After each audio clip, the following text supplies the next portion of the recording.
नमस्कार, मैं हूं मधु सानी। स्वागत है आपका हिंद भारत की खास पेशकश में। ये तो हम सभी जानते हैं कि जब से मोदी सरकार ने इन नए 3 कृषि कानूनों को लागू किया है, तब से इन कानूनों का जमकर विरोध हो रहा है।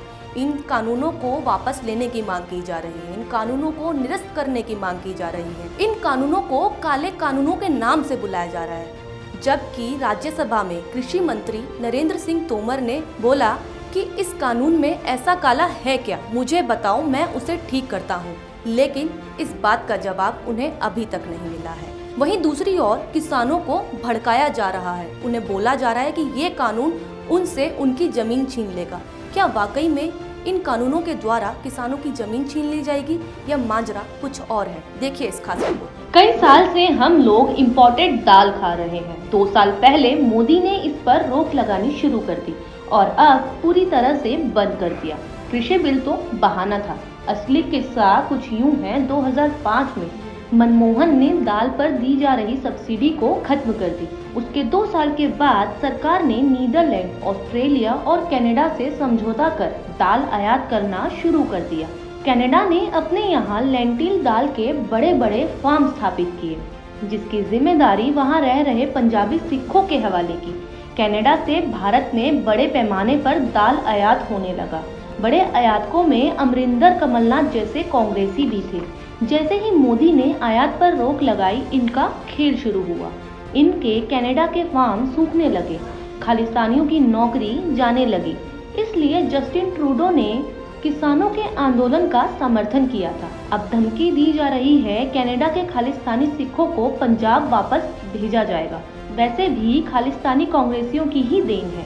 कृषि कानून का सबसे ज्यादा विरोध विदेशी ताकतें और खालिस्तानी सिख कर रहे हैं। अब भारत का किसान अमीर होगा तो इन्हें तो कष्ट होगा ही। मोदी जी ने भारत को विकसित करने का बीड़ा उठाया है और जनता भी साथ दे रही है। जल्द ही भारत की आर्थिक हालत विश्व में सबसे अच्छी होगी, क्योंकि जिस देश में अन्न बाहर से खरीदना नहीं पड़ता, वही देश सबसे जल्द विकसित होता है। अदानी और अंबानी ने जो भी व्यापार शुरू किया, वहां मोनोपोली का खात्मा करते हुए भारतीय ग्राहकों को जबरदस्त फायदा कराते हुए मुनाफा कमाया है। अब सोचिए कि पहले कितनी लूट मची हुई थी। उदाहरण के लिए, जब जियो नहीं था तब आपका बिल कितना आता था, कितनी लूट चलती थी। अब हर कंपनी जियो के आने के बाद दाम घटाने पर मजबूर हो गई है।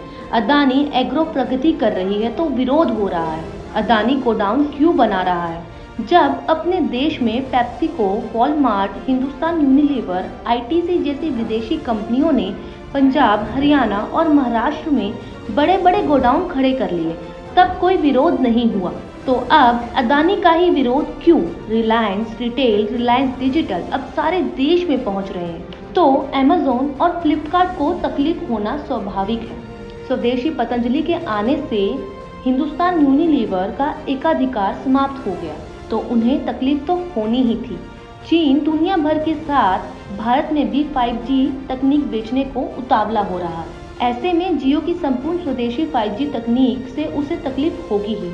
अदानी पोर्ट्स और अदानी एंटरप्राइज के कारण सबकी मोनोपोली बंद हो गई है। अब जब अपने देश के उद्योगपति आगे बढ़ रहे हैं, देश को फायदा पहुंचा रहे हैं, तो अपने ही देश के कतिपय लोग उनका विरोध क्यों कर रहे हैं? क्या अदानी, अंबानी या पतंजलि आपको जबरदस्ती अपना सामान बेच रहे हैं या आपसे कुछ ले रहे हैं? देखिए, खेल समझिए। अब पंजाब के किसान नेता उनके विरोध में आ गए हैं। अदानी गोडाउन क्यों बना रहा है? हमारी जमीन हड़प लेगा और न जाने कितनी बातें। पंजाब में देशी विदेशी कंपनियों के गोडाउन वर्षों से मौजूद है, वो चलता है। अब अदानी बनवा रहा है तो कहाँ जा रहा है? हकीकत तो ये है कि अब तक जो लाखों टन अनाज, सब्जियां और फल सड़ जाते थे, वह अब इनके गोडाउन में सही तरह से भंडारित हो सकेंगे। तकलीफ ये है कि अब महंगाई काबू में रहेगी और बिचौलियों को मिलने वाली मोटी मलाई बंद हो जाएगी। Bureau report, Hind Bharat. इस खास पेशकश में इतना ही। आगे की खबरों के लिए जुड़े रहिए हिंद भारत के साथ। खबरों में बने रहने के लिए चैनल को सब्सक्राइब करें और ये बेल आइकन जरूर दबाएं।